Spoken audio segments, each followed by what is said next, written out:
거짓말하지 마세요. 망치 소리가 대법정을 가르며 울렸습니다. 판사는 차갑게 청년을 내려다봤습니다. 여긴 증거로 말하는 곳입니다. 청년은 고개를 들었습니다. 아닙니다. 전 진짜 몰랐습니다. 그 순간 판사의 눈빛이 아주 잠깐 흔들렸습니다. 3초, 판사의 눈에서 눈물이 떨어지는데 걸린 시간입니다. 재판은 갑자기 중지되고 판사는 자리를 박차고 뛰어나갔습니다. 대체 판사는 무엇을 본 것일까요? 이야기 시작 전 구독과 좋아요 눌러주세요. 그리고 지금 어디서 듣고 계신지 댓글로 남겨주세요. 서울중앙지방법원 대법정. 이른 아침부터 사람들로 가득 찼습니다. 전세 사기 피해자들이었습니다. 방청석은 빈자리가 하나도 없었고 복도까지 사람들이 넘쳐났습니다. 모두 한결같이 굳은 표정이었습니다. 맨 앞줄에 앉은 60대 부부가 먼저 증인석에 올랐습니다. 할아버지는 손이 덜덜 떨렸고 할머니는 눈물을 참느라 입술을 깨물고 있었습니다. 평생 모은 돈이 하루아침에 날아갔습니다. 할아버지의 목소리가 떨렸습니다. 이제 우리 같은 늙은이들은 어디 가서 살아야 합니까? 노숙자 될 판입니다. 정말 억울합니다. 방청석에서 누군가 흐느끼는 소리가 들렸습니다.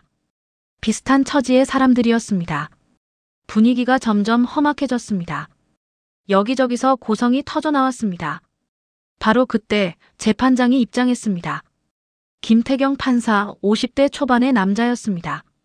회색빛 머리카락이 단정하게 빗어져 있었고 검은 법복이 그의 냉정한 인상을 더욱 강조했습니다. 질서 지키십시오. 판사가 망치를 2번 두드렸습니다. 쿵. 법정이 순식간에 조용해졌습니다. 여기는 법정입니다. 증거로만 말하는 곳입니다. 감정은 밖에 두고 오시기 바랍니다. 차갑지만 단호한 목소리였습니다. 김태경 판사는 감정을 드러내지 않는 사람으로 유명했습니다. 22년 동안 판사로 살아오면서 그는 늘 법과 원칙만을 기준으로 삼았습니다. 피고인이 들어왔습니다. 강지훈, 25살 청년이었습니다. 낡은 검은색 점퍼를 입고 있었는데 소매 끝이 다 해져 있었습니다. 운동화도 헌 것이었습니다. 밑창이 닳아서 한쪽이 벌어져 있었습니다. 지훈이 피고인석에 앉는 순간이었습니다. 서류를 보고 있던 판사가 고개를 들었습니다. 그리고 멈칫했습니다. 아주 짧은 순간이었지만 분명히 그랬습니다. 저 얼굴, 왜 나 찍지? 판사는 속으로 생각했습니다. 하지만 곧 고개를 저었습니다. 피곤해서 그런가? 검사가 일어났습니다. 40대 중반의 여자 검사였습니다. 그녀는 서류를 펼치며 날카로운 목소리로 말했습니다. 피고인 강지훈, 당신 계좌로만 3억 2천만 원이 흘렀습니다. 이 사실을 인정합니까? 지훈의 얼굴이 창백해졌습니다. 목이 바짝 마른 듯 침을 삼켰습니다. 저는 그냥 계약서 전달만 했을 뿐입니다. 말끝이 흐려졌습니다. 자신도 무슨 말을 하는지 모르겠다는 듯한 표정이었습니다. 전달만. 방청석에서 누군가 고함을 질렀습니다. 다들 그 말이지. 전달만 했다고. 우리 돈은 어디 갔어? 또 다른 사람이 소리쳤습니다. 법정이 다시 술렁이기 시작했습니다. 쿵. 판사가 망치를 내리쳤습니다. 다시 한번 경고합니다. 질서를 지키지 않으면 퇴정 명령을 내리겠습니다. 방청석이 다시 조용해졌습니다. 하지만 눈빛만은 여전히 날카로웠습니다. 모두가 지훈을 증오의 눈으로 바라보고 있었습니다. 검사가 피해자 진술 녹취를 틀었습니다. 스피커에서 한 중년 남자의 목소리가 흘러나왔습니다. 그 사람이 왔을 때 친절하더라고요. 열쇠만 받으라고 했습니다. 계약금은 이미 처리됐다고. 그런데 이틀 뒤에 집주인이 잠적했습니다. 전화도 안 받고 집도 이미 경매로 넘어간 상태였습니다. 목소리가 떨렸습니다. 녹취가 끝나자 법정은 무거운 침묵에 잠겼습니다.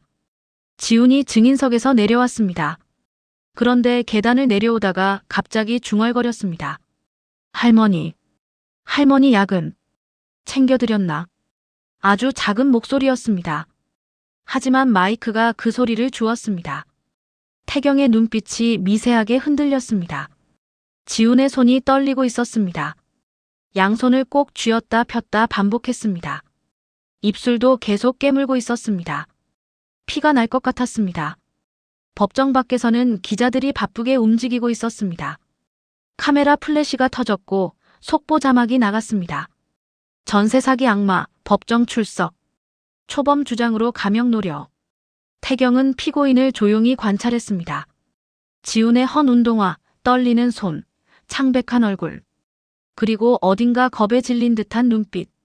이 사람이 정말 이 판을 설계한 사람일까? 태경은 의문이 들었습니다.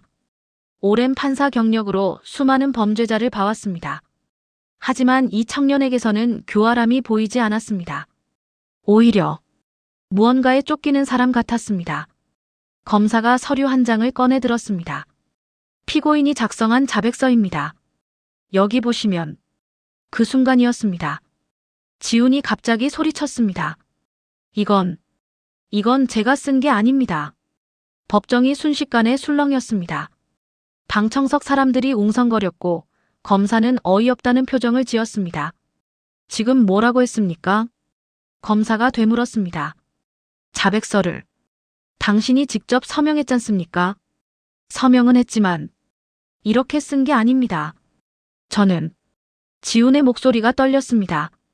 그는 고개를 떨구었습니다. 태경은 그 장면을 지켜봤습니다. 그의 눈빛에 뭔가 변화가 일어났습니다. 의심이 아니었습니다. 관찰이었습니다. 이 사람이 정말 이 모든 일을 설계한 범죄자일까? 태경은 속으로 되뇌었습니다. 뭔가 맞지 않았습니다. 억 단위 돈을 다루는 사기범의 삶이 이렇게 초라할 수 있을까요?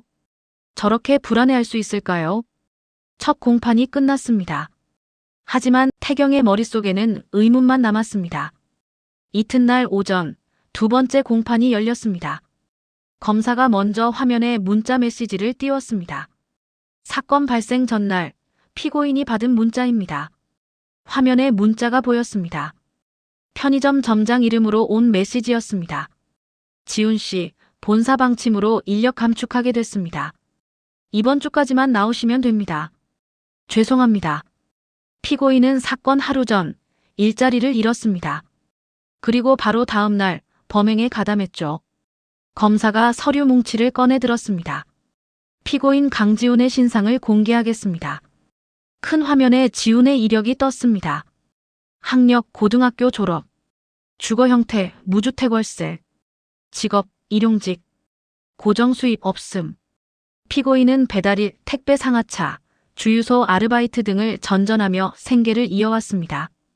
검사의 목소리가 법정에 울렸습니다. 그리고 이것이 피고인의 계좌 내역입니다. 화면이 바뀌었습니다. 지난 1년간의 입출금 내역이었습니다. 평균 수입 월 160만 원. 그것도 들쑥날쑥했습니다. 어떤 달은 80만 원, 어떤 달은 200만 원이었습니다. 그리고 공판 당일 기준 피고인 계좌 잔액입니다. 화면에 숫자가 떴습니다. 6만 2천 원. 방청석에서 탄식이 터져나왔습니다. 그러니까 이런 짓을 하는 거지. 돈이 없으니까 사기를 치는 거 아니겠어요? 검사가 날카롭게 물었습니다. 피고인 3억이 넘는 자금이 오간 계좌가 왜 이 모양입니까? 돈은 다 어디 갔습니까? 지훈이 고개를 들었습니다. 창백한 얼굴이었습니다. 저는 정말 몰랐습니다. 그냥 시키는 대로 했을 뿐이고. 시키는 대로요? 누가 시켰습니까? 검사가 추궁했습니다. 전화로만. 얼굴도 모르는 사람이었습니다. 검사가 코웃음을 쳤습니다. 얼굴도 모르는 사람 말을 듣고 3억을 옮겼다고요? 국민이 바보로 보입니까? 지훈이 입술을 깨물었습니다. 아무 말도 할 수 없었습니다. 검사가 다시 서류를 넘겼습니다. 피고인의 가족관계를 보겠습니다. 부모는 어디 계십니까? 없습니다. 호적에는 윤복래 씨가 보호자로 되어 있던데요. 할머니가 저를 키우셨습니다. 지훈의 목소리가 떨렸습니다. 친부모는요? 친부모는 어디 계십니까? 잘 모릅니다. 검사가 눈을 가늘게 떴습니다. 잘 모른다니요? 본인 부모를 어릴 때 5살쯤 되었을 때 할머니한테 입양되었습니다. 정식으로요. 그전 기억은 없습니다. 출생 기록은요? 제대로 안 되어 있다고 들었습니다. 원래 제 이름도 기억이 안 납니다. 방청석이 또 웅성거렸습니다. 태경은 조용히 그 대화를 듣고 있었습니다. 지훈의 국선 변호인이 일어났습니다. 50대 후반의 남자 변호사였습니다. 그런데 뭔가 준비가 부족해 보였습니다. 서류를 뒤적이다가 우물쭈물했습니다. 피고인은 범죄 전과가 없습니다. 초범입니다. 그게 변론입니까? 검사가 비웃듯 말했습니다. 변호인이 할 말을 잃었습니다. 사실상 지훈은 혼자였습니다. 제대로 된 변론도 받지 못하고 있었습니다. 검사가 새로운 서류를 꺼냈습니다. 보호자 윤복래 씨의 진단서입니다. 화면에 병원 진단서가 떴습니다. 심장 판막 수술, 수술비 2,800만 원. 피고인은 보호자의 수술비를 마련하기 위해 급전이 필요했습니다. 그래서 이 범죄에 가담한 것 아닙니까? 검사가 추궁했습니다. 지훈의 얼굴이 일그러졌습니다. 참고 있던 감정이 터져나왔습니다. 아파봤습니까? 검사님은 아파봤습니까? 목소리가 떨렸습니다. 약 하나 사는데도 돈이 들어갑니다. 병원비가 얼마나 무서운지 아십니까? 저는 할머니를 살리고 싶었을 뿐입니다. 법정이 조용해졌습니다. 지훈이 눈물을 닦았습니다. 바로 그때였습니다. 방청석 뒤쪽 문이 열렸습니다. 한 노인이 천천히 들어왔습니다. 윤복래, 70대 후반의 할머니였습니다. 복래는 지팡이를 짚고 있었습니다. 걸음걸이가 불편해 보였습니다. 한 걸음 한 걸음 조심스럽게 움직였습니다. 얼굴은 수척했고 입술은 창백했습니다. 지훈이 그 모습을 봤습니다. 눈이 커졌습니다. 할머니. 작은 목소리였지만 마이크가 주었습니다. 복래 할머니가 지훈을 봤습니다. 그리고 고개를 끄덕였습니다. 괜찮다는 듯이, 걱정하지 말라는 듯이. 태경 판사도 그 장면을 봤습니다.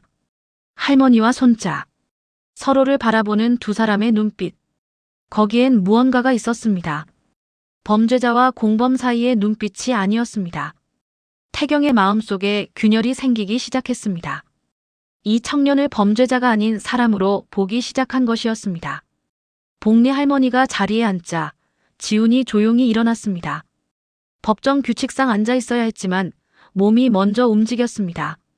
할머니, 앉아 계세요. 제가 괜찮습니다.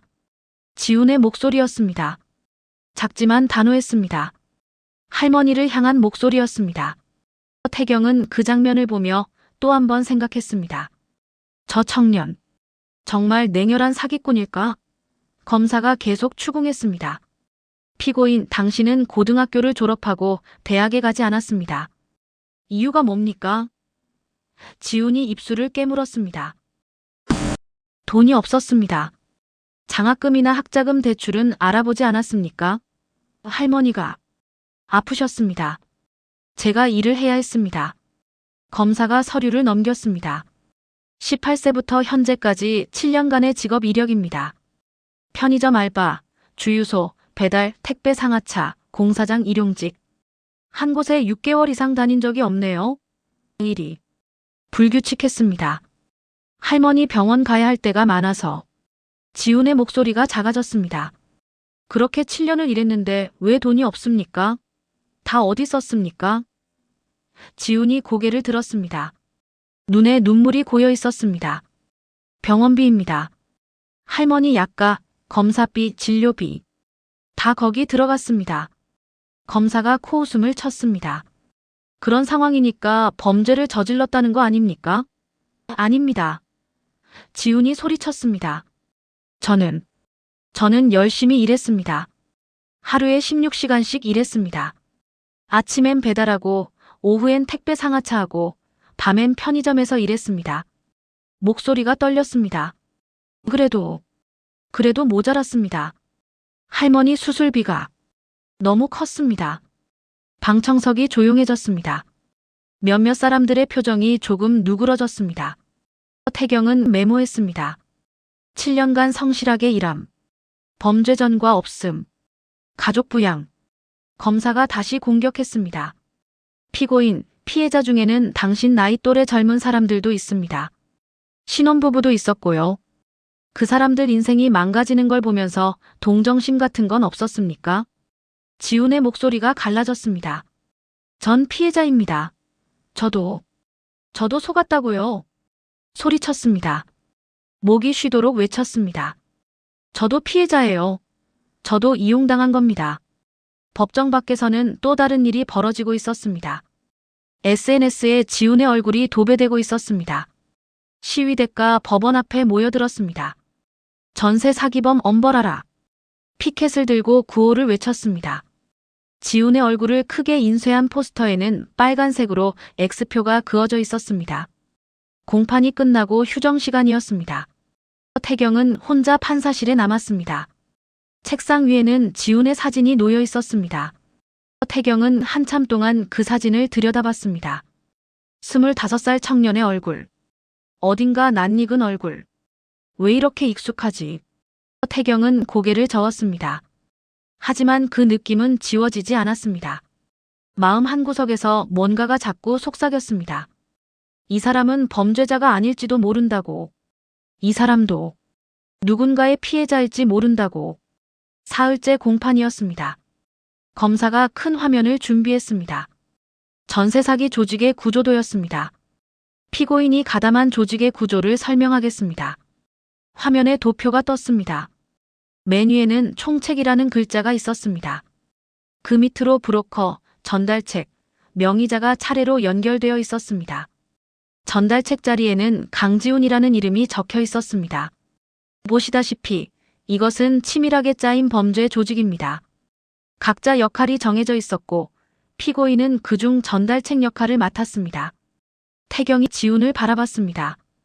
피고인, 검사가 말한 계약이 무엇이었는지 구체적으로 말해 보십시오. 지훈이 떨리는 목소리로 대답했습니다. 저는 주소를 받았습니다. 그리고 그 주소로 가서 계약서를 전달했습니다. 그 다음에 돈이 입금되면 그걸 보고했습니다. 그게 전부입니까? 네. 그게 전부였습니다. 검사가 끼어들었습니다. 그럼 왜 본인 계좌가 쓰였습니까? 단순히 전달만 했다면서요? 지훈이 말문이 막혔습니다. 한참을 침묵하다가 고개를 떨궜습니다. 검사가 새로운 증거를 제출했습니다. 피고인이 받은 문자 메시지입니다. 화면에 문자 내용이 떴습니다. 2023년 3월 12일 오후 2시 47분에 받은 문자였습니다. 오늘 안에 처리 안 하면 할머니 위험합니다. 방청석이 술렁였습니다. 다음 문자가 나왔습니다. 3월 15일 오전 9시 23분. 말 듣지 않으면 병원비 처리 안 됩니다. 알아서 하십시오. 지훈의 얼굴이 창백해졌습니다. 그 문자들을 보는 순간 그때의 공포가 되살아나는 것 같았습니다. 태경이 물었습니다. 피고인, 이 사람들을 어떻게 만나게 되었습니까? 지훈이 천천히 입을 열었습니다. 병원 앞이었습니다. 할머니 수술 상담을 마치고 나오는데 한 남자가 다가왔습니다. 알바에서 잘린 다음 날이었습니다. 어떻게든 돈을 구해야 했습니다. 지훈의 목소리가 떨렸습니다. 수술비 때문에 고민이시죠? 도와드릴게요라고 했습니다. 처음엔 거절했습니다. 하지만 그 사람이 할머니 병명을 정확하게 알고 있었습니다. 수술 날짜까지 어떻게 알았는지. 방청석이 조용해졌습니다. 사람들이 숨죽이고 들었습니다. 검사가 다음 증거를 제출했습니다. 통화 녹취였습니다. 피고인과 조직 사이의 통화 내용입니다. 스피커에서 목소리가 흘러나왔습니다. 먼저 남자의 목소리였습니다. 차갑고 위협적인 톤이었습니다. 오늘 3시까지 동작구 주소로 가. 계약서 넘기고 사진 찍어보내. 그 다음 지훈의 목소리였습니다. 저기, 죄송한데요. 오늘은 좀. 오늘 못하면 할머니 수술 취소야. 병원에 연락해놨어. 알겠습니다. 지훈의 목소리는 침착하지 않았습니다. 떨리고 있었습니다. 불안이 가득했습니다. 협박에 못 이겨 하는 목소리였습니다. 태경은 그 녹취를 들으며 메모했습니다. 주도성 없음. 강요 정황. 태경의 눈빛이 변하고 있었습니다. 검사가 다음 자료를 띄웠습니다. 복잡한 계좌 이체 내역이었습니다. 이것이 돈의 흐름입니다. 화면에는 수십 개의 화살표가 이리저리 엉켜 있었습니다. 어계좌에서 비계좌로, 비계좌에서 시계좌로, 다시 D계좌로. 마치 미로 같았습니다. 보시다시피 돈은 여러 계좌를 거쳐 흘러갔습니다. 피고인 계좌는 그중 하나의 경유지에 불과했습니다. 붉은색으로 표시된 강지훈의 계좌. 돈이 들어왔다가 몇 시간 만에 다른 곳으로 빠져나갔습니다. 그가 손댈 시간조차 없었습니다. 검사가 새로운 영상을 틀었습니다. 한 30대 남자가 나왔습니다. 수척한 얼굴이었습니다. 저도 그렇게 당했습니다. 남자가 울먹였습니다. 어머니가 아프셨어요. 병원비가 급했고요.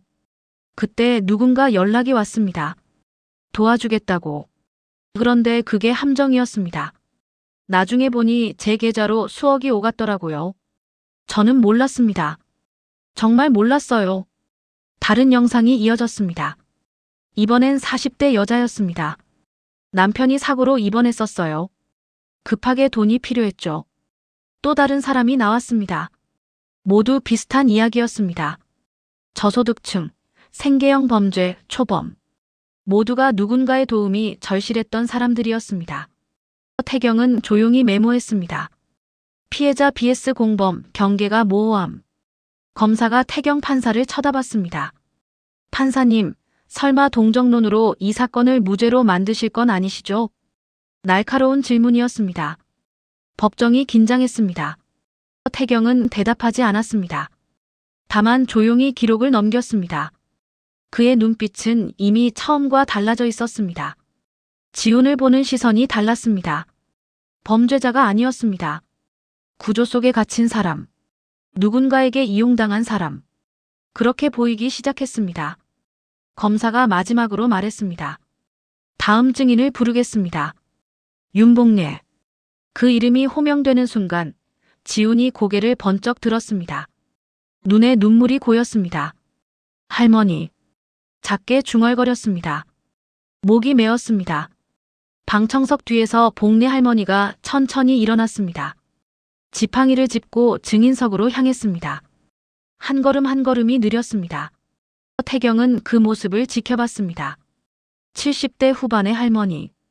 병든 몸으로 법정에 선 할머니. 그리고 그 할머니를 걱정스럽게 바라보는 청년. 뭔가가 맞지 않았습니다. 이 그림이 범죄 조직의 그림이 아니었습니다. 이것은 가족의 그림이었습니다. 공판은 계속되었지만 태경의 마음속에서는 이미 변화가 시작되고 있었습니다. 신문이 계속되었습니다. 검사가 지훈을 날카롭게 쳐다봤습니다. 피고인, 아까부터 계속 손을 만지작거리고 있는데요. 왜 그렇게 불안해합니까? 거짓말을 하고 있어서 그런 겁니까?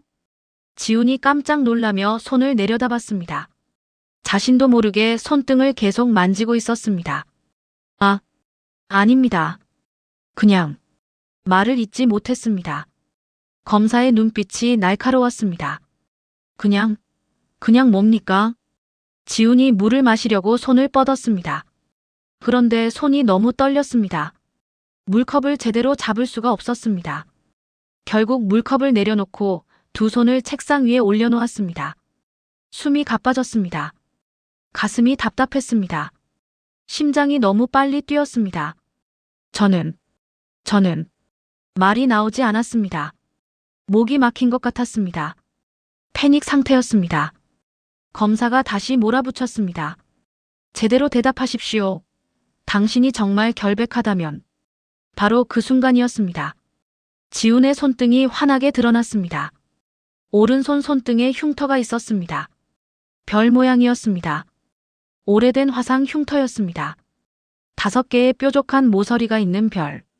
붉은 기운이 아직도 남아 있었습니다. 어릴 적 생긴 흉터라는 걸 한눈에 알 수 있었습니다. 지훈은 자신도 모르게 그 흉터를 만졌습니다. 오른손 검지로 흉터의 윤곽을 따라 천천히 그렸습니다.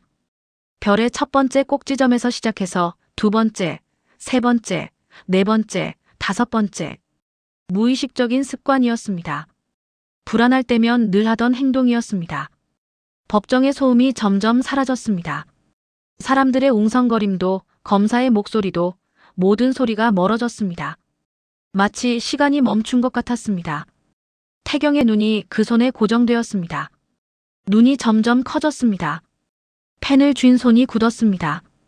별 모양 흉터, 손끝으로 별을 그리는 습관.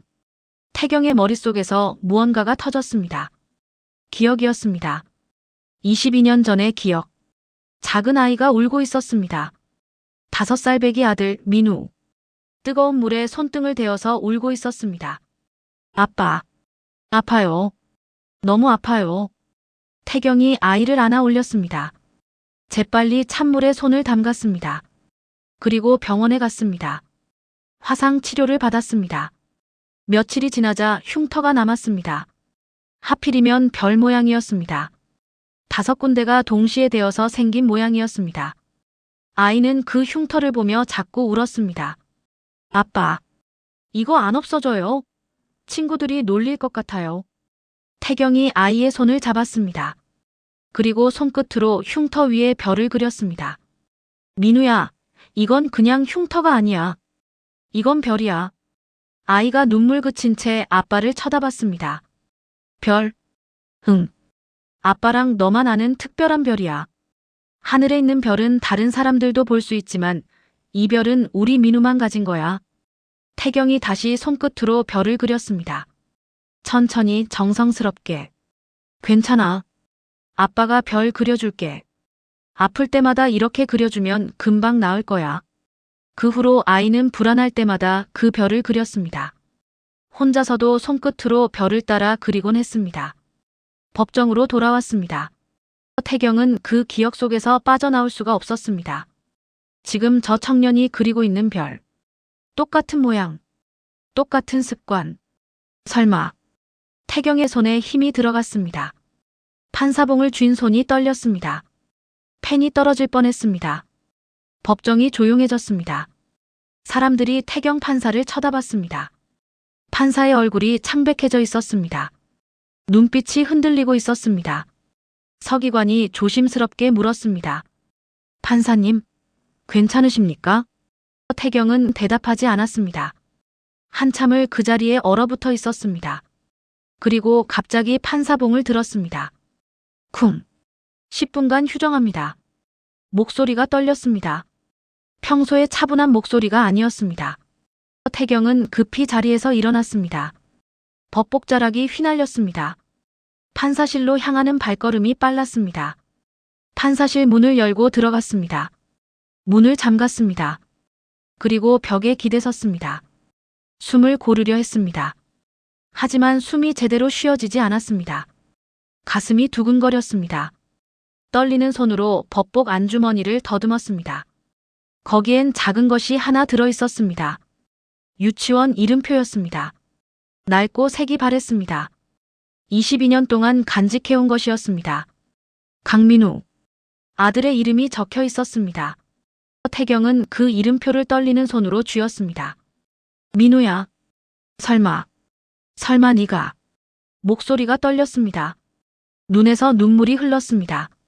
법정에서는 지훈이 고개를 숙인 채 앉아 있었습니다.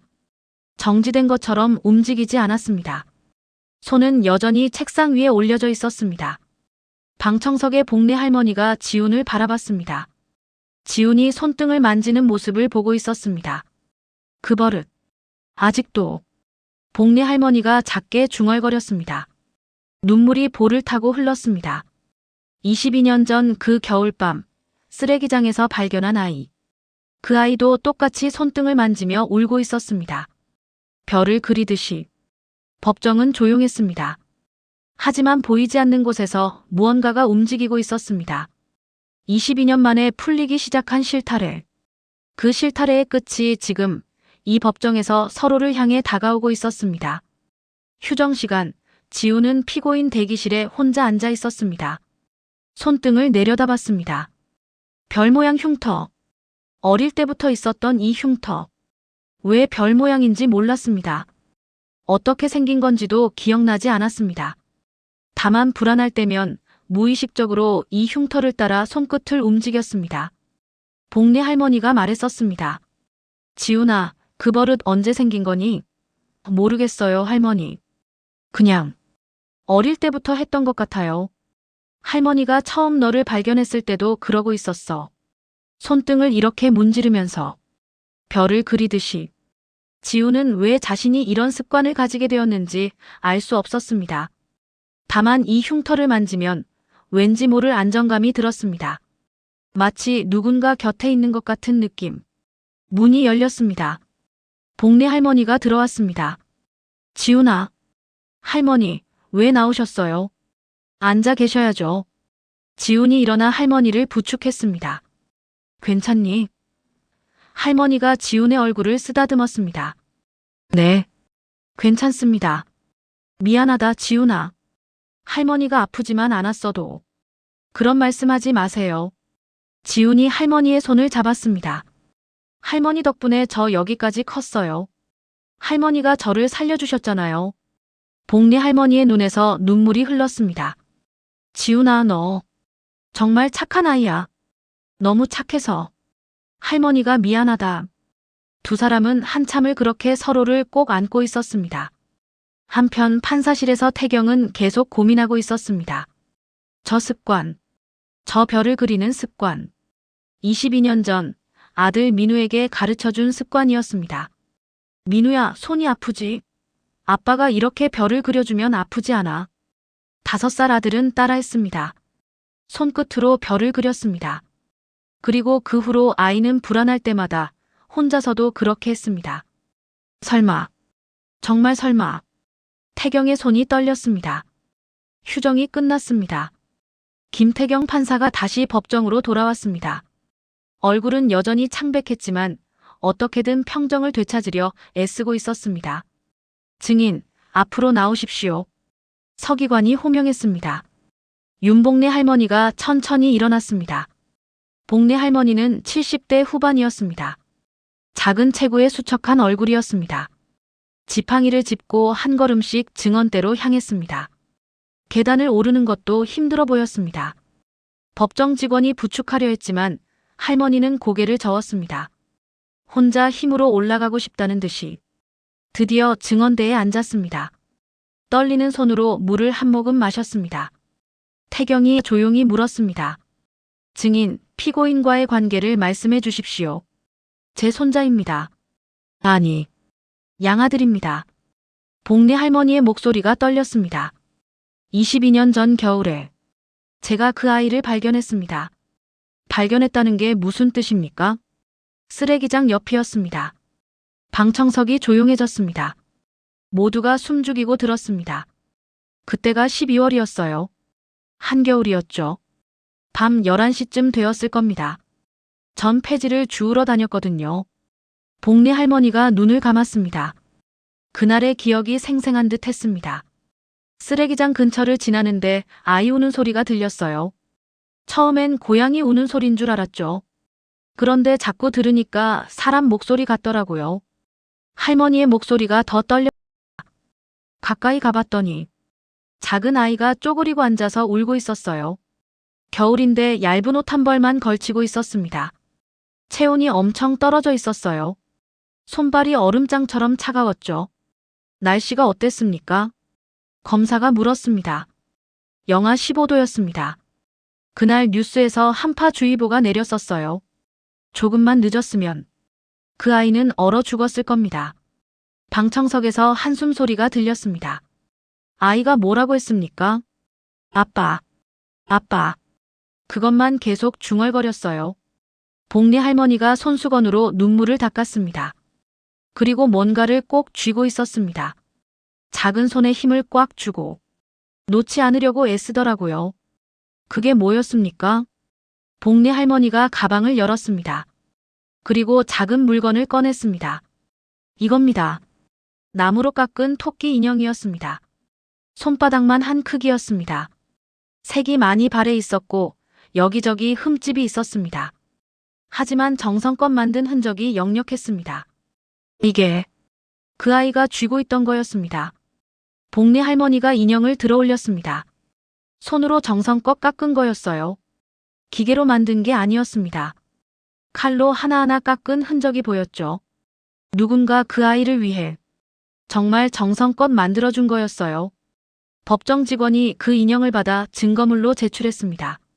화면에 인형이 크게 비쳤습니다.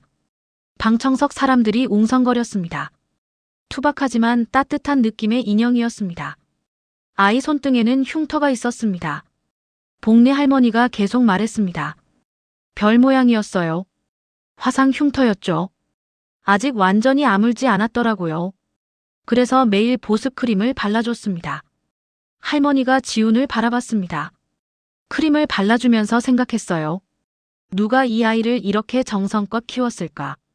이런 흉터까지 생기게 한 사고가 있었을 텐데 얼마나 걱정했을까? 하고요. 태경은 그 말을 들으며 눈을 감았습니다.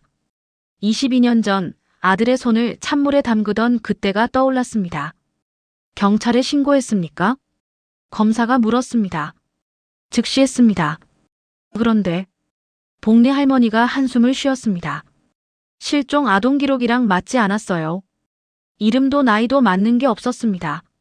CCTV도 없는 지역이었고요. 목격자도 없었습니다. 48시간 동안 찾았지만 결국 아무것도 못 찾았어요. 그 다음엔 어떻게 했습니까? 경찰이 아동복지시설로 보내라고 했습니다. 복리 할머니의 목소리가 잠시 멈췄습니다. 그래서 일단 시설에 맡겼습니다. 그게 맞는 일이라고 생각했거든요. 전 가난했고 나이도 많았으니까요. 할머니가 눈물을 닦았습니다. 그런데 차마 못 보내겠더라고요. 밤마다 그 아이 얼굴이 떠올랐어요. 추운 밤에 떨면서 아빠를 찾던 그 모습이 자꾸만 생각났습니다. 복리 할머니가 지훈을 바라봤습니다. 그래서 정식으로 입양 절차를 밟았습니다. 시설에서 데려와서 제 양아들로 키웠습니다. 가난했지만 최선을 다했습니다. 지훈이 고개를 숙였습니다. 어깨가 떨렸습니다. 할머니, 작게 중얼거렸습니다. 목소리가 떨렸습니다. 복리 할머니가 증언을 이어갔습니다. 아이를 시설에 맡긴 지 일주일이 지났을 때였어요. 할머니의 목소리가 떨렸습니다. 견딜 수가 없더라고요. 밤마다 그 아이 얼굴이 떠올랐습니다. 아빠, 아빠. 울던 그 목소리가 귓가에 맴돌았어요. 태경이 물었습니다. 그래서 어떻게 하셨습니까? 시설에 찾아갔습니다. 아이를 데려오고 싶다고 했죠. 시설에서 뭐라고 하던가요? 처음엔 말렸습니다. 제가 너무 나이가 많고 경제적으로도 어렵다고요. 복리 할머니가 눈물을 닦았습니다. 하지만 전 포기할 수 없었어요. 그 아이가 저를 필요로 한다는 걸 알았거든요. 어떻게 하셨습니까? 시설에 갔을 때 아이를 봤어요. 구석에 웅크리고 앉아서 그 나무 인형을 꼭 안고 있었습니다. 할머니의 목소리가 더 떨렸습니다. 저를 보자마자 달려왔어요. 할머니, 하면서 저한테 안겼습니다. 방청석에서 흐느끼는 소리가 들렸습니다. 그래서 결심했습니다. 이 아이를 제가 키우겠다고. 가난해도 나이가 많아도 끝까지 책임지겠다고. 입양 절차는 어떻게 하셨습니까? 쉽지 않았습니다. 할머니가 한숨을 쉬었습니다. 신원이 확인되지 않은 아이였으니까요. 경찰 조사도 계속 진행 중이었고요. 그런데 어떻게 가능했습니까? 담당 경찰관이 도와주셨습니다. 복리 할머니가 말을 이었습니다. 그분이 말씀하시길 이 아이는 실종 아동 기록과 일치하는 게 없다고 했어요. 나이도 이름도 특징도 맞는 게 없었대요. 태경은 숨을 죽이고 들었습니다. 그래서 미아로 분류되었습니다. 부모를 찾을 수 없는 아이. 그래서 입양이 가능했어요. 아이의 이름은 어떻게 지으셨습니까? 지훈이라고 지었습니다. 뜻 깊은 이름을 지어주고 싶었어요. 무슨 뜻입니까? 지혜로운 훈장. 어려운 환경에서도 지혜롭게, 훌륭하게 자라라는 뜻이었습니다. 복리 할머니가 지훈을 바라봤습니다. 그리고 그렇게 자랐습니다. 우리 지훈이는 정말 착하고 훌륭한 아이로 자랐어요. 지훈이 고개를 숙였습니다. 어깨가 떨렸습니다. 태경이 다시 물었습니다. 증인, 아이를 키우면서 힘들지 않으셨습니까? 물론 힘들었죠. 할머니가 쓴웃음을 지었습니다. 전 폐지를 주어서 생계를 이어갔습니다. 하루에 10,000원, 20,000원 버는 게 전부였어요. 그런데 어떻게 아이를 키우셨습니까? 아침 일찍 일어나서 폐지를 주었습니다. 지훈이가 학교 가기 전에 집에 돌아와서 밥을 해줬죠. 할머니의 목소리가 떨렸습니다. 지훈이가 학교 갔다 오면 또 나가서 폐지를 주었습니다. 밤늦게까지요. 아이는 알고 있었습니까? 나중에 알았을 겁니다. 중학교 때쯤 제 일을 알게 됐어요. 복리 할머니가 눈물을 닦았습니다. 그때부터 지훈이가 달라졌어요. 공부를 더 열심히 했습니다. 할머니, 제가 커서 돈 많이 벌어서 할머니 편하게 해드릴게요 라고 했죠. 실제로 그렇게 했습니까? 네. 고등학교 졸업하자마자 일을 시작했습니다. 대학은 가지 않겠다고. 할머니가 울먹였습니다. 말렸어요. 공부를 더 하라고, 할머니는 괜찮다고. 하지만 지훈이는 듣지 않았습니다. 지훈이 고개를 들었습니다. 눈이 빨갛게 충혈되어 있었습니다. 그때부터 7년. 지훈이는 쉬지 않고 일했습니다. 하루에 2-3군데씩 일하면서. 왜 그렇게까지 했습니까? 저 때문에. 복리 할머니가 고개를 숙였습니다. 제 심장이 나빠졌거든요. 수술이 필요하다고 했습니다. 그때부터 지훈이가 미친 듯이 일했어요. 방청석이 숨죽였습니다. 말렸습니다. 할머니는 괜찮다고, 수술 안 해도 된다고. 하지만 할머니가 흐느꼈습니다. 지훈이가 그러더라고요. 할머니가 저를 살려주셨잖아요. 이번엔 제가 할머니를 살릴 차례예요 라고. 그런데 사건 전날 지훈이가 알바에서 잘렸습니다. 밀린 월세도 있고 제 병원비도 모아야 하는데 얼마나 막막했겠어요. 태경은 그 말을 들으며 눈을 감았습니다. 법정은 조용했습니다. 하지만 모두의 마음은 흔들리고 있었습니다. 태경은 목각 인형을 가만히 바라봤습니다. 손이 떨렸습니다. 증거물 뒷면을 확인하고 싶습니다. 태경이 말했습니다. 법정 직원이 인형을 뒤집었습니다. 카메라가 뒷면을 비췄습니다. 화면에 글자가 떴습니다. 작은 칼로 새긴 듯한 글씨였습니다. TK 2글자였습니다. 알파벳 이니셜. 방청석 사람들이 웅성거렸습니다. 무슨 뜻인지 몰랐습니다. 하지만 태경은 알았습니다.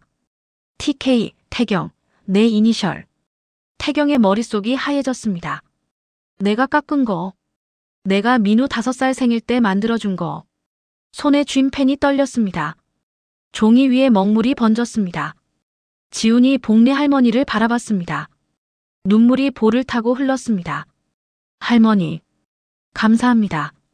정말 감사합니다. 목이 메었습니다. 복리 할머니도 울고 있었습니다. 검사가 자리에서 일어났습니다. 증인의 증언은 감동적입니다. 하지만 이건 사기 재판입니다. 개인사와 범죄는 별개입니다. 방청석이 다시 웅성거렸습니다. 하지만 태경은 듣지 못했습니다. 그의 눈은 오직 그 목각 인형에 고정되어 있었습니다. 22년 만에 돌아온 인형. 22년 동안 아들이 간직하고 있던 인형. 태경의 눈에서 눈물이 흘렀습니다. 하지만 고개를 숙여 아무도 보지 못하게 했습니다. 법정은 계속되었지만 진실은 이미 드러나기 시작하고 있었습니다. 그날 밤 태경은 집으로 돌아왔습니다. 하지만 잠을 이룰 수가 없었습니다. 서재에 앉아 판결문을 쓰려 했습니다. 노트북 화면에 커서만 깜빡였습니다. 한 줄 쓰고 지우고 다시 쓰고 또 지웠습니다. 손가락이 키보드 위에서 멈췄습니다. 머릿속이 복잡했습니다. 저 청년이. 설마. 태경은 의자에서 일어났습니다. 서랍을 열었습니다. 맨 아래 깊숙한 곳에 낡은 파일 하나가 있었습니다. 22년 전 실종 신고서였습니다. 손이 떨렸습니다. 파일을 꺼내 책상 위에 놓았습니다. 먼지가 날렸습니다. 22년 동안 한 번도 열어보지 못했던 파일이었습니다. 첫 장을 넘겼습니다. 실종 당시 사진이 나왔습니다. 5살 민우. 해맑게 웃고 있는 아이의 얼굴. 민우야. 태경의 목소리가 떨렸습니다. 다시 서랍을 뒤졌습니다. 작은 봉투가 하나 나왔습니다. 돌아가신 아내의 유품이었습니다. 봉투 안에는 편지가 들어 있었습니다. 아내가 세상을 떠나기 전날 쓴 편지였습니다. 여보, 민우를 찾아줘. 제발. 우리 아들을 찾아줘. 당신은 판사잖아. 정의를 찾는 사람이잖아. 그런데 왜 우리 아들은 못 찾아? 글씨가 흔들려 있었습니다. 눈물 자국이 번져 있었습니다. 태경은 편지를 가슴에 안았습니다. 눈물이 흘렀습니다. 미안해. 여보. 정말 미안해. 한참을 그렇게 앉아 있었습니다. 정신을 차리고 다시 노트북을 켰습니다. 이번엔 판결문이 아니었습니다. 사건 기록을 열었습니다. 지훈의 자백서를 띄웠습니다. 그리고 법정에서 지훈이 한 말들을 비교했습니다. 이상하네.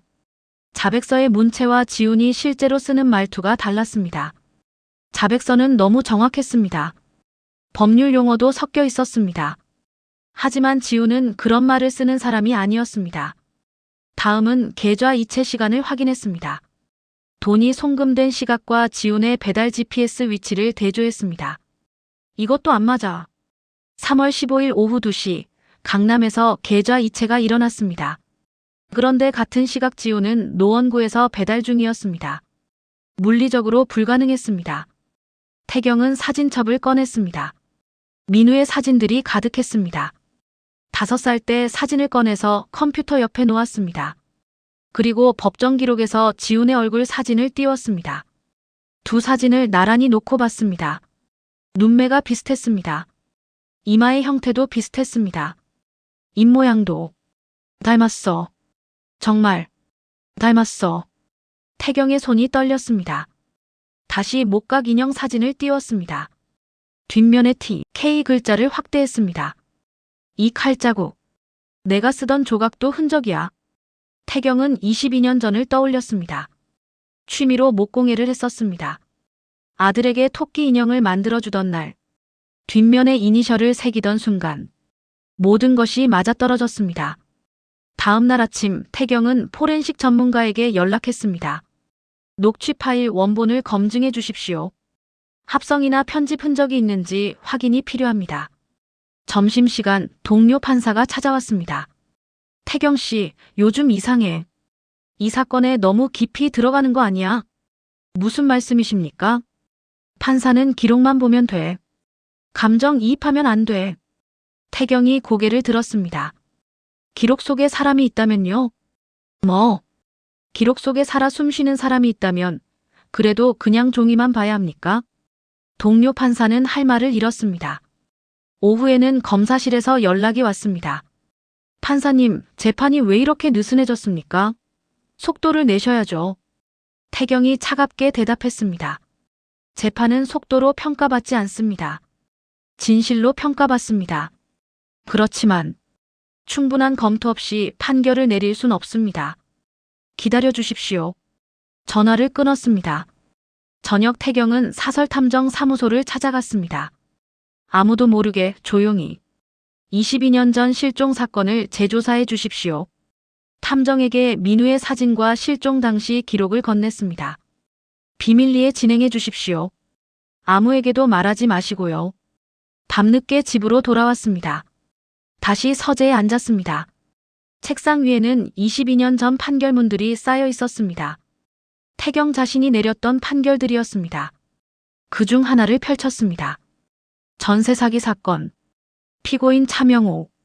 징역 5년. 이 사건. 이때 내가 판결을 내렸지. 태경은 기록을 읽었습니다. 차명호는 법정에서 소리쳤었습니다. 판사 새끼. 내 인생 망쳤어. 두고 봐. 당시엔 그냥 범죄자의 협박으로 생각했습니다. 하지만 지금 생각해보니 설마 내가 판결을 잘못 내려서 그래서 보복을 당한 건가? 태경의 손이 떨렸습니다.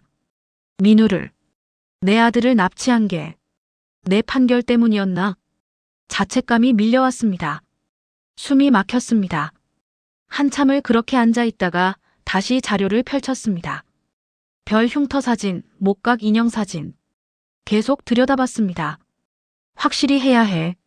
확실히. 태경은 결심했습니다. 명함 하나를 꺼냈습니다. 유전자 검사 전문 기관이었습니다. 전화를 걸려다가 멈췄습니다. 내가 이래도 되나? 판사가. 재판 중인 피고인의 DNA를 몰래 검사해도 되나? 윤리적 갈등이었습니다. 하지만 다른 한쪽에서 목소리가 들렸습니다. 하지만 저 사람은 내 아들일지도 몰라. 아버지로서 알아야 하지 않나? 판사와 아버지. 두 정체성이 충돌했습니다. 한참을 고민했습니다. 손이 떨렸습니다. 결국 전화를 걸었습니다. DNA 검사를 의뢰하고 싶습니다. 비밀리에. 그리고 22년 전 실종 아동 데이터베이스와 비교해 주십시오. 전화를 끊었습니다. 태경은 의자에 깊이 앉았습니다. 창밖은 깜깜했습니다. 새벽 3시였습니다. 판사로 살아온 22년 원칙을 지키며 살아왔습니다. 하지만 오늘 그 선을 넘었습니다.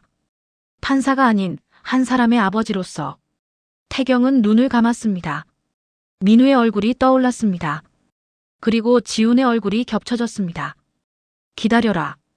진실을 반드시 밝혀낼 테니까. 작게 중얼거렸습니다. 긴 밤이 계속되고 있었습니다. 며칠 후 포렌식 전문가에게서 연락이 왔습니다. 판사님, 분석 결과가 나왔습니다. 태경은 즉시 전문가의 사무실로 향했습니다. 녹취 파일 중 일부에서 AI 합성 정황이 발견되었습니다. 전문가가 화면을 가리켰습니다. 이 부분 보십시오. 음파 패턴이 부자연스럽습니다. 사람 목소리가 아니라 컴퓨터로 만든 목소리예요. 자백 내용도 합성이라는 말입니까? 네. 실제 피고인 목소리를 샘플링해서 만든 겁니다. 그리고 여기, 이 부분은 편집 흔적이 명확합니다. 태경의 눈빛이 날카로워졌습니다. 자백을 강요했군요. 그렇게 봐야 할 것 같습니다. 태경은 다시 법원으로 돌아왔습니다. 다른 전세 사기 사건 기록들을 뒤졌습니다. 지훈처럼 전달책으로 기소된 사람들의 문자 메시지를 모았습니다. 오늘 안 하면 어머니 수술 취소. 말 안 들으면 집안 박살낸다. 아들 학교 알지? 조용히 해. 모두 비슷한 협박 문구였습니다. 그리고 공통점이 있었습니다. 초범이었습니다. 저소득층이었습니다. 가족 중 누군가가 위독했습니다. 이건 조직적인 범죄야. 태경은 직권으로 사실조회 명령을 내렸습니다. 조직의 배후를 찾기 시작했습니다. 며칠 뒤 한 이름이 떠올랐습니다. 차명호.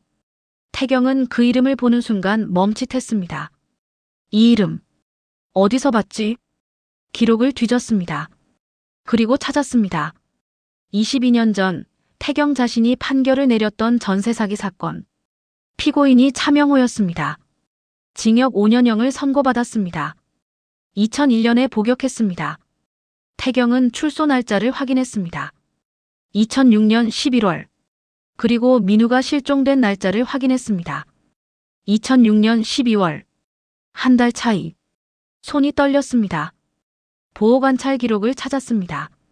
차명호가 출소 직후 했던 말이 적혀 있었습니다. 판사 새끼, 두고 보자. 내 인생 망쳤으니까 너도 똑같이 당해야지. 태경은 의자에 주저앉았습니다. 그럼 내 아들을. 이 사람이. 분노가 치밀어 올랐습니다. 태경은 비공식적으로 차명호를 만났습니다. 면회실이었습니다. 차명호가 들어왔습니다. 40대 중반의 남자였습니다. 음흉한 미소를 지었습니다. 오, 김태경 판사님. 오랜만이네요. 태경은 참았습니다. 최대한 차분하게 물었습니다. 당신이 이 조직을 운영했습니까? 조직? 무슨 조직 말씀이신지. 차명호가 시치미를 뗐습니다. 강지훈이라는 청년을 아십니까? 모르는데요. 22년 전 내 아들을 납치한 것도 당신입니까? 순간 차명호의 표정이 바뀌었습니다. 비웃음이 번졌습니다. 아드님, 아, 그 아이 말씀이신가요? 잘 있죠? 판사님 아드님. 태경의 주먹에 힘이 들어갔습니다. 책상을 쥔 손이 하얗게 질렸습니다. 어디 있습니까? 내 아들이 어디 있어? 글쎄요. 제가 어떻게 알겠습니까? 실종됐다며요? 차명호가 웃었습니다. 조롱하듯이. 태경은 면회를 마치고 나왔습니다. 온몸이 떨렸습니다. 며칠 뒤 추가 증거가 발견되었습니다. 협박 녹취였습니다. 말 안 들으면 할머니 먼저 간다. 알아들었어. 차명호의 목소리였습니다. 지훈을 협박한 녹음이었습니다. 그리고 복리 할머니가 태경을 찾아왔습니다. 판사님, 말씀드릴 게 있습니다. 복리 할머니는 떨리는 목소리로 말했습니다. 병원에 이상한 사람이 나타났어요. 지훈이가 재판받는 동안 무슨 일이 있었습니까? 제 사진을 찍었어요. 그리고 문자를 보냈습니다. 손자 재판 잘못되면 수술 못한다고. 태경의 얼굴이 굳었습니다. 신고하셨습니까? 무서워서 못했습니다. 지훈이한테도 말 못했고요. 모든 퍼즐이 맞춰지고 있었습니다. 태경은 지훈을 공범이 아닌 구조 피해자로 재분류했습니다. 검사가 항의했습니다. 판사님, 이건 개인 감정 아닙니까? 너무 피고인 편을 드시는 것 같은데요. 태경이 차갑게 대답했습니다. 기록으로 말합시다. 증거를 보십시오. 이 청년은 이용당한 겁니다. 하지만 검사께서 제출한 자백 녹취 합성입니다. 포렌식 결과가 나왔습니다. 이 사건을 다시 조사해야 합니다. 검사는 할 말을 잃었습니다. 그날 저녁 태경은 판사실에 혼자 남았습니다. 아무도 없는 곳에서 책상을 내리쳤습니다. 이 새끼들. 이 더러운 새끼들. 22년 동안 참아왔던 분노가 터져나왔습니다. 아들을 빼앗아간 자들. 그리고 그 아들을 다시 범죄의 도구로 쓴 자들. 동료 판사가 들어왔습니다. 김 판사님 괜찮으십니까? 이 사건 너무 개인적으로 가시는 거 아닙니까? 다들 걱정하고 있습니다. 태경이 고개를 들었습니다. 개인적이면 안 됩니까? 법정에도 사람이 있습니다. 판사도 사람입니다. 하지만 제 선을 지키고 있습니다. 증거로 말하고 있습니다. 그것으로 충분하지 않습니까? 동료는 더 이상 말하지 않았습니다. 며칠 후 우편물이 도착했습니다. 유전자 검사기관에서 보낸 봉투였습니다. 태경은 봉투를 받아들었습니다. 손이 떨렸습니다. 책상 앞에 앉았습니다. 봉투를 내려놓았습니다. 한참을 그대로 바라봤습니다. 뜯지 못했습니다. 이 안에 진실이 들어있어. 손을 뻗었다가 멈췄습니다. 다시 뻗었다가 또 멈췄습니다. 숨을 깊이 들이마셨습니다. 알아야 해. 알아야 한다. 떨리는 손으로 봉투를 집었습니다. 천천히, 아주 천천히 뜯기 시작했습니다. 심장이 터질 것 같았습니다. 손에 땀이 났습니다. 22년 만에 알게 될 진실. 그 진실이 지금 이 봉투 안에 들어있었습니다. 봉투가 열렸습니다. 안에서 한 장의 서류가 나왔습니다. 태경의 눈이 첫 줄에 고정되었습니다. 유전자 검사 결과 친자 관계 99.9999%. 서류를 쥔 손이 떨렸습니다. 글자가 흔들려 보였습니다. 99.9999%. 태경은 깊은 숨을 들이마셨습니다. 의자에 깊이 기댔습니다. 눈을 감았습니다. 한참 동안 아무 말도 할 수 없었습니다. 민우야. 정말 네가 맞구나. 입술이 떨렸습니다. 목이 메었습니다. 태경은 자리에서 일어났습니다. 비틀거렸습니다. 창문으로 다가갔습니다. 창밖으로 법원 앞 거리가 보였습니다. 사람들이 오가고 있었습니다. 평범한 일상이었습니다. 하지만 태경의 세상은 무너지고 있었습니다. 눈물이 흘렀습니다. 처음엔 한 방울, 두 방울. 그러다 멈출 수 없이 쏟아졌습니다. 22년 동안 참아왔던 눈물이었습니다. 22년 동안 꽁꽁 얼려뒀던 슬픔이었습니다. 소리가 터져 나왔습니다. 주먹으로 눈물을 닦았습니다. 하지만 계속 흘렀습니다. 민우야. 미안해. 아빠가 늦었어. 정말, 정말 미안해. 한참을 그렇게 울었습니다. 정신을 차리고 컴퓨터를 켰습니다. 22년 전 실종 아동 기록을 열었습니다. 이름 강민우.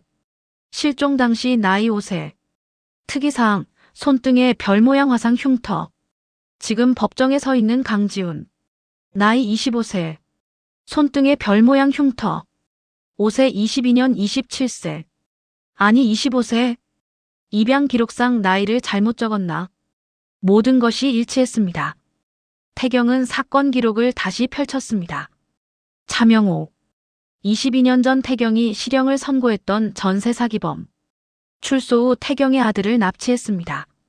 그리고 22년이 지난 지금 그 아들을 다시 범죄의 도구로 만들었습니다. 계획적이었어. 처음부터 끝까지. 태경의 주먹에 힘이 들어갔습니다. 그날 저녁 태경은 아내의 무덤을 찾았습니다. 묘비 앞에 무릎을 꿇었습니다. 꽃을 놓았습니다.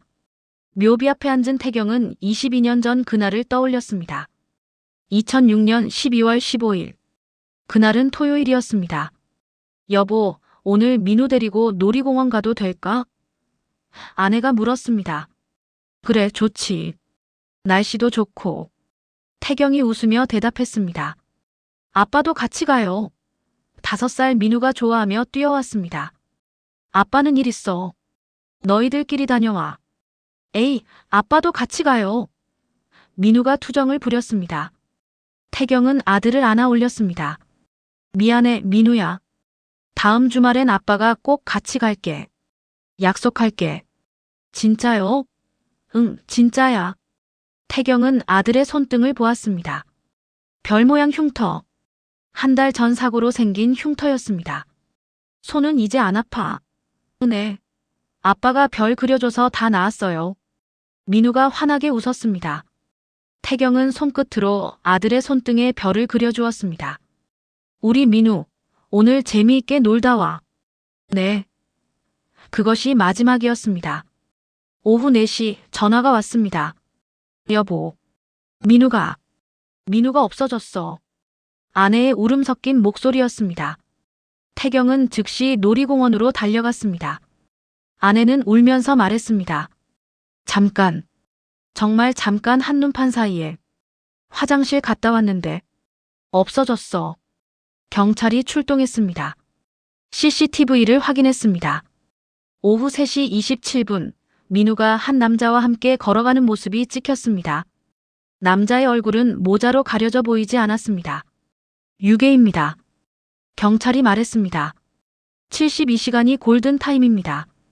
최선을 다하겠습니다. 하지만 48시간이 지나도 아무 소식이 없었습니다. 72시간이 지나도 없었습니다. 일주일이 지나고 한 달이 지나고 1년이 지났습니다. 아들은 돌아오지 않았습니다. 아내는 그날 이후 무너졌습니다. 여보, 내가 잘못했어. 내가 한눈 팔아서. 매일 자책했습니다. 밥을 먹지 않았습니다. 잠을 자지 못했습니다. 당신 잘못이 아니야. 태경이 아내를 안았습니다. 내 잘못이야. 내가 같이 갔어야 했어. 내가. 두 사람은 서로를 탓하며 무너져 갔습니다. 2년 후 아내가 세상을 떠났습니다. 심장마비였습니다. 하지만 태경은 알았습니다. 아내는 마음의 병으로 죽은 것이었습니다. 아들을 잃은 슬픔으로. 여보. 미안해. 민우를 못 찾아서. 장례식장에서 태경은 혼자 울었습니다. 그 후 20년. 태경은 아들을 찾는 것을 포기하지 않았습니다. 하지만 동시에 스스로를 가두었습니다. 감정을 드러내지 않았습니다. 웃지도 울지도 않았습니다. 오직 법과 원칙으로만 살았습니다. 판사로 사는 것만이 내가 할 수 있는 일이다. 그렇게 스스로를 다독이며 살아왔습니다. 그런데 22년 만에 아들이 돌아왔습니다. 전혀 예상하지 못한 방식으로. 범죄 피해자로, 법정 피고인으로. 태경은 무덤 앞에서 말했습니다. 여보. 목소리가 떨렸습니다. 민우 찾았어. 우리 아들. 찾았어. 눈물이 또 흘렀습니다. 그런데 내가 재판해야 돼. 내가 우리 아들을 재판하는 판사야. 손으로 얼굴을 가렸습니다. 어떻게 해야 할까? 어떻게? 바람이 불었습니다. 나뭇잎이 흔들렸습니다. 마치 아내가 대답하는 것 같았습니다. 옳은 일을 해. 당신은 판사잖아. 태경은 고개를 들었습니다. 눈물을 닦았습니다. 그래. 옳은 일을 해야지. 집으로 돌아와 목각 인형 사진을 다시 봤습니다. 22년 전 기억이 떠올랐습니다. 민우의 5살 생일이었습니다. 민우야, 아빠가 선물 만들었어. 작은 토끼 인형을 내밀었습니다. 밤새 깎은 것이었습니다. 와, 토끼다. 민우가 좋아했습니다. 뒷면 봐봐. 아빠가 특별한 거 새겨놨어. 뒷면에는 TK라고 새겨져 있었습니다. 이게 뭐예요? 아빠 이름 첫 글자야. 이 인형은 세상에 하나밖에 없는 거야. 민우가 인형을 꼭 껴안았습니다. 고마워요, 아빠. 그 인형이 22년 만에 돌아왔습니다. 아들과 함께 태경은 모든 자료를 정리하기 시작했습니다. 차명호의 범죄 루트를 완벽하게 재구성했습니다. 납치, 유기, 그리고 22년 뒤의 재범. 모든 것이 연결되었습니다. 새벽까지 작업했습니다. 증거를 하나하나 검토했습니다. 빈틈이 없어야 했습니다. 다음 날 검사실에서 연락이 왔습니다. 판사님, 이 방향은 법적으로 문제가 있습니다. 재판 중인 피고인의 DNA를 무단으로. 태경이 끊어 말했습니다. 그럼 검찰에서 제대로 수사했어야죠. 합성된 자백으로 기소하고 배우는 놔두고. 하지만 증거는 확실합니다. 법정에서 보여드리겠습니다. 전화를 끊었습니다. 태경은 판결문을 작성했습니다. 개인 감정은 한 글자도 넣지 않았습니다. 오직 증거와 법리만으로 썼습니다. 나는 판사다. 아버지가 아니라 판사로서 이 일을 마무리한다. 그것이 태경의 결심이었습니다. 거울 앞에 섰습니다. 법복을 입었습니다. 판결문을 소리내어 읽었습니다. 피고인 강지호는 전세 사기 조직의 피해자로. 목소리가 떨렸습니다. 다시 읽었습니다. 피고인 강지호는 또 떨렸습니다. 심호흡을 했습니다. 눈을 감았습니다. 마음을 가라앉혔습니다. 다시 읽었습니다. 이번엔 떨림 없이 읽었습니다. 피고인 강지호는 전세 사기 조직의 피해자로 판단되며 배우 차명호에 의한 강요 및 협박으로 범행에 가담하게 된 것으로 보아. 끝까지 읽었습니다. 목소리는 단호했습니다.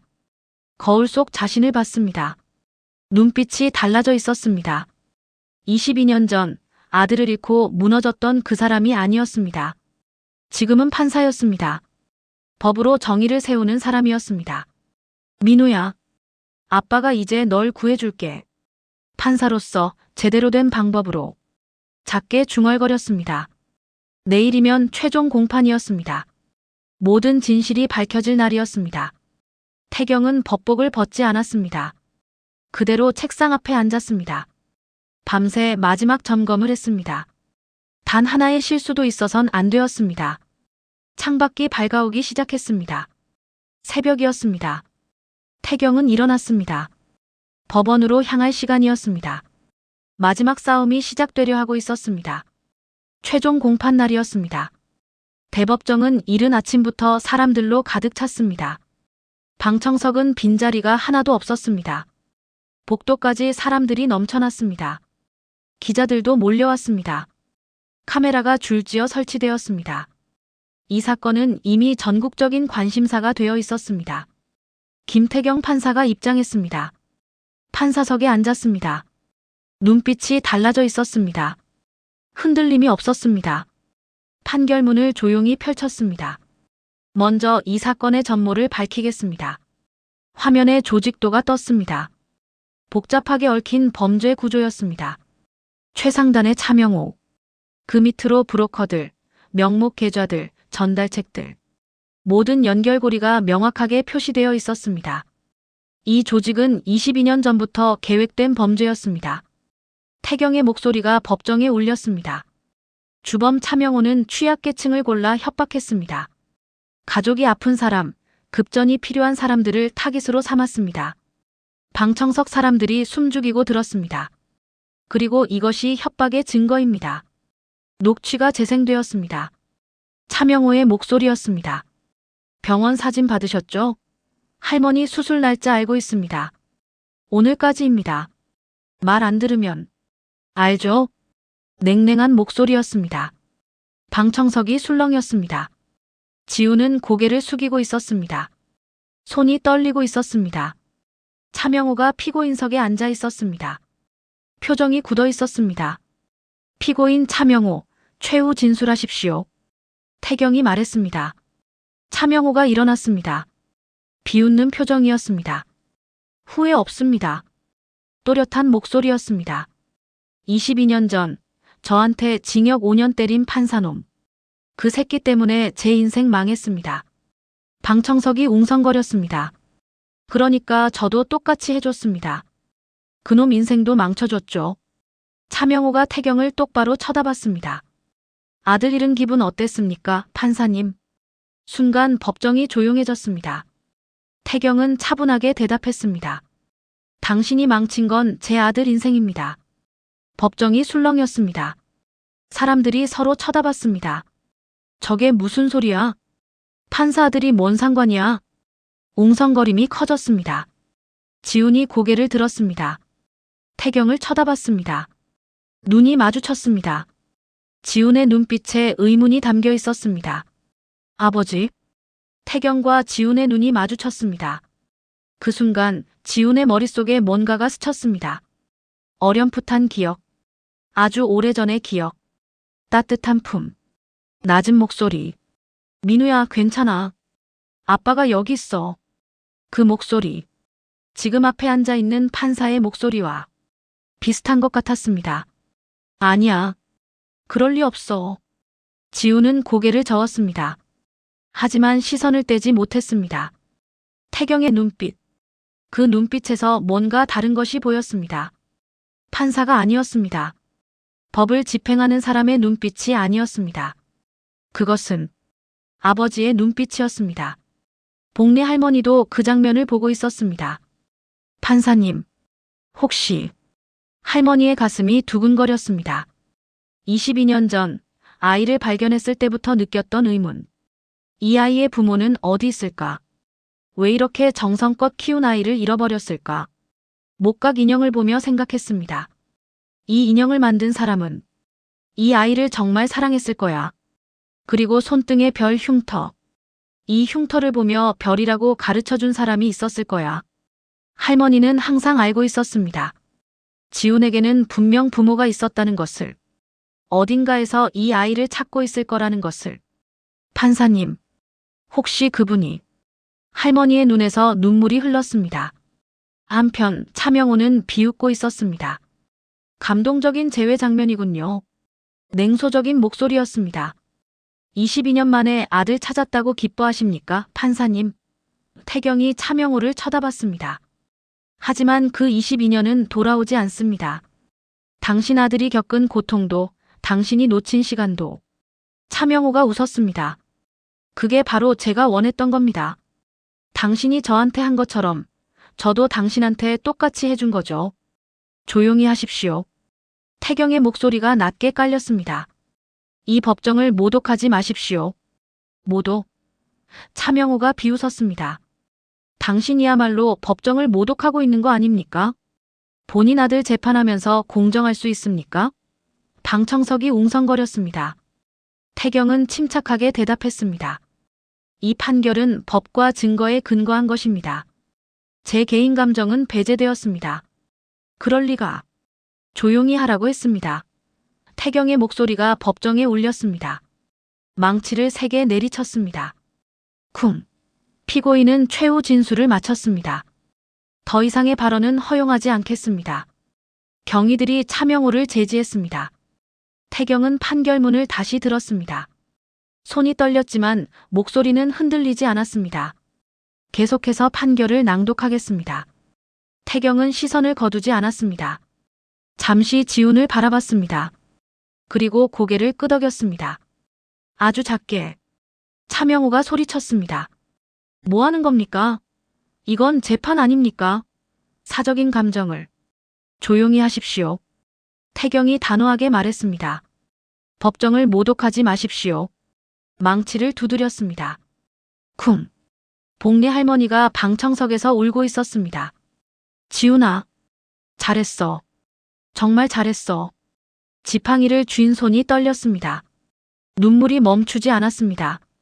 태경은 판결문을 들어올렸습니다. 판결을 선고하겠습니다. 법정이 다시 조용해졌습니다. 이 사건은 단순한 전세 사기가 아닙니다. 이는 구조적 착취이며 계획된 보복 범죄입니다. 태경의 목소리가 울렸습니다. 피고인 강지훈은 범죄 조직에 이용당한 피해자로 판단됩니다. 협박과 강요에 의한 행위였으며 본인의 의지가 아니었습니다. 지훈이 눈을 크게 떴습니다. 따라서 피고인 강지훈에게 무죄를 선고합니다. 방청석이 술렁였습니다. 그리고 피고인을 전세 사기 피해자로 인정합니다. 지훈의 눈에서 눈물이 흘렀습니다. 소리내어 울지는 않았습니다. 다만 조용히 눈물만 흘렀습니다. 주범 차명호에게는 태경이 차명호를 쳐다봤습니다. 징역 15년을 선고합니다. 22년 전 아동 유기, 협박, 사기 방조, 조직 운영 등 모든 혐의를 인정합니다. 차명호의 얼굴이 일그러졌습니다. 이 판결 인정 못해. 이건 사적 감정이야. 무효야. 소리를 지르며 일어났습니다. 이 판결은 법에 의한 것입니다. 태경이 차갑게 말했습니다. 법은 진실을 가려내고 억울함을 풀어주기 위해 존재합니다. 당신은 그 법을 어겼고 이제 그 대가를 치르는 겁니다. 경위들이 차명호를 제압했습니다.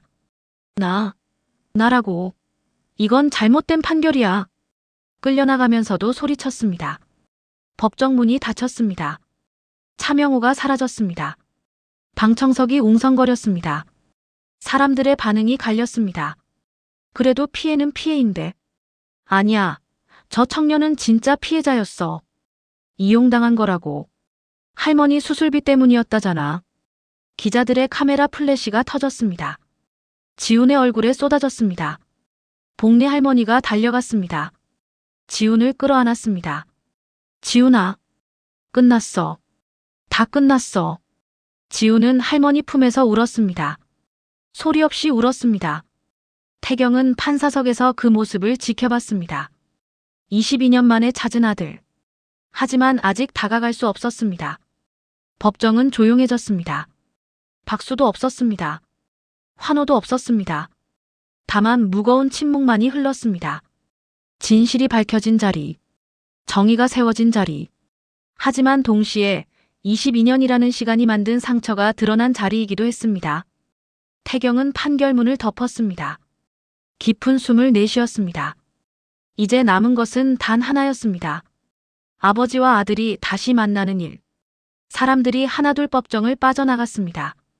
기자들도 방청객들도 모두 떠났습니다. 법정 조명이 하나씩 꺼졌습니다. 어둠이 내렸습니다. 텅 빈 법정. 세 사람만 남았습니다. 태경 판사, 지훈, 그리고 복리 할머니. 태경은 천천히 판사석에서 내려왔습니다. 법복을 입은 채였습니다. 발걸음이 조심스러웠습니다. 지훈 앞에 섰습니다. 두 사람은 말없이 서로를 바라봤습니다.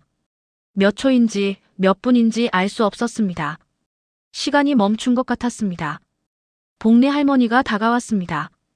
지팡이를 짚고 천천히 걸어왔습니다. 태경 앞에 섰습니다. 고개를 숙였습니다. 판사님, 제가 대신 키웠습니다. 목소리가 떨렸습니다. 미안합니다. 진짜 부모님께 돌려드렸어야 했는데. 눈물이 흘렀습니다.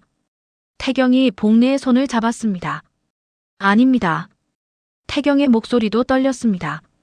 고맙습니다. 정말 고맙습니다. 고개를 숙였습니다. 깊이 숙였습니다. 제 아들을 살려주셔서, 키워주셔서 감사합니다. 복리 할머니가 울었습니다. 태경도 눈물을 참지 못했습니다. 태경은 천천히 지훈을 향해 돌아섰습니다. 조심스럽게 지훈의 손을 잡았습니다. 손이 차가웠습니다. 떨리고 있었습니다. 법복 주머니에서 작은 것을 꺼냈습니다. 목각 인형이었습니다. 증거물로 제출됐던 그 토끼 인형이었습니다. 이거. 태경의 목소리가 떨렸습니다. 내 5살 생일 때 아빠가 내가 만들어준 거야. 지훈이 인형을 받아들었습니다. 손이 떨렸습니다. 뒷면 봐봐. 내 이니셜 새겨놨지. 지훈이 인형을 뒤집었습니다. TK라는 글자가 보였습니다. TK 아빠. 작게 중얼거렸습니다. 태경이 눈물을 닦았습니다. 내 이름. 민우였어. 강민우. 민우. 지훈이 그 이름을 입에 담았습니다. 제 진짜 이름이. 민우. 눈을 감았습니다. 뭔가 떠오르는 것 같았습니다. 이 냄새. 지훈이 작게 말했습니다. 인형에서 나는 이 나무 냄새. 아빠 냄새 같았는데. 어렴풋한 기억이었습니다. 5살 때의 기억. 아버지 품에 안겨있던 기억. 태경이 지훈의 손을 다시 잡았습니다. 손등의 별 흉터를 손가락으로 천천히 따라 그렸습니다. 첫 번째 꼭지점, 2번째, 3번째, 4번째, 5번째. 별이 완성되었습니다. 지훈의 눈에서 눈물이 흘렀습니다. 아빠가 그려주던 거. 기억이 돌아왔습니다. 어릴 적 아빠가 손등에 별을 그려주던 기억. 괜찮아, 아빠가 별 그려줄게. 그 목소리가 들리는 것 같았습니다. 지훈이 떨리는 목소리로 물었습니다. 아버지, 맞죠? 태경이 고개를 끄덕였습니다. 조용히, 천천히. 응, 맞아. 목소리가 갈라졌습니다. 늦어서 미안하다. 22년이나. 늦어서. 더 이상 말을 잇지 못했습니다. 지훈이 태경의 품으로 다가갔습니다. 안겼습니다. 태경이 아들을 꼭 껴안았습니다. 22년 만이었습니다. 복례 할머니도 다가왔습니다. 2사람을 끌어안았습니다. 3사람이 하나가 되었습니다. 침묵 속에서 긴 포옹이 이어졌습니다. 울음소리만 법정에 울렸습니다. 22년 동안 참았던 눈물이었습니다. 얼마나 시간이 흘렀을까요? 3사람은 천천히 법정을 나섰습니다. 창밖으로 노을이 보였습니다. 해가 지고 있었습니다. 빈 법원 계단을 함께 내려갔습니다. 태경, 지훈, 복례. 나란히 걸었습니다. 태경이 중얼거렸습니다. 정의는 늦었지만 사랑은 늦지 않았다. 작은 목소리였지만 지훈이 들었습니다. 지훈이 자신의 손등을 내려다봤습니다. 별 모양 흉터가 노을빛에 붉게 빛났습니다. 손끝으로 다시 한번 별을 그렸습니다. 천천히 정성스럽게. 이제야 알겠어요. 지훈이 미소 지었습니다. 눈물 속에서 피어난 미소였습니다. 이 별의 의미를. 태경이 지훈의 어깨를 감싸 안았습니다. 그래. 이제 알았구나. 22년 만에 이어진 별. 아버지와 아들을 연결해준 별. 사랑의 증표였던 별. 3사람은 노을 속으로 걸어갔습니다. 법원 건물 뒤로 해가 완전히 졌습니다. 하지만 어둠이 아니었습니다. 새로운 시작이었습니다. 법원 계단을 다 내려온 3사람은 잠시 멈춰 섰습니다. 태경이 지훈을 바라봤습니다. 민우야. 아니, 지훈아. 네. 앞으로 어떻게 부르면 좋을까? 태경이 조심스럽게 물었습니다. 지훈은 잠시 생각했습니다. 지훈으로 불러주세요. 그래도 될까? 네. 민우는 제가 기억하지 못하는 이름이에요. 하지만 지훈은 할머니가 지어주신 이름이고 제가 25년 동안 살아온 이름이에요. 태경이 고개를 끄덕였습니다. 알겠다. 그럼. 지훈아. 내 아버지. 그 호칭에 태경의 가슴이 뭉클했습니다. 22년 만에 듣는 아버지라는 말. 복례 할머니가 조용히 말했습니다. 판사님. 앞으로 지훈이를 잘 부탁드립니다. 아닙니다. 태경이 고개를 저었습니다. 제가 부탁드려야죠. 22년 동안. 아니, 앞으로도 함께 지훈이를 돌봐주십시오. 할머니가 눈을 크게 떴습니다. 저는 이제 물러나야 하지 않을까요? 아닙니다. 태경이 할머니의 손을 잡았습니다. 할머니는 지훈이의 어머니십니다. 저보다 더 오래, 더 힘들게 지훈이를 키우셨습니다. 할머니의 눈에서 눈물이 흘렀습니다. 고맙습니다. 지훈이 두 사람을 바라봤습니다. 한쪽에는 생물학적 아버지, 다른 한쪽에는 자신을 키운 할머니. 22년 만에 이어진 가족. 그리고 22년 동안 함께한 가족. 아버지, 할머니. 지훈이 말했습니다. 저 정말 행복합니다. 두 분 다 제 곁에 계셔서. 세 사람은 다시 한번 포옹했습니다. 저녁 노을이 그들을 비췄습니다. 지훈아.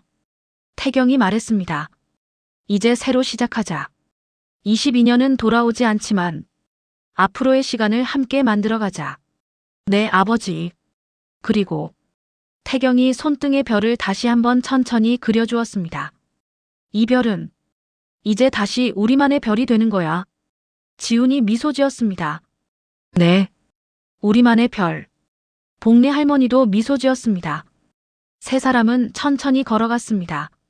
앞으로의 길은 쉽지 않을 것입니다. 22년의 공백을 메우는 일. 서로를 이해하고 받아들이는 일. 진짜 가족이 되어가는 일. 하지만 이제 함께 걸어갈 사람들이 있었습니다. 법원 건물이 점점 멀어졌습니다. 그곳에는 정의가 세워졌습니다. 그리고 더 중요한 것.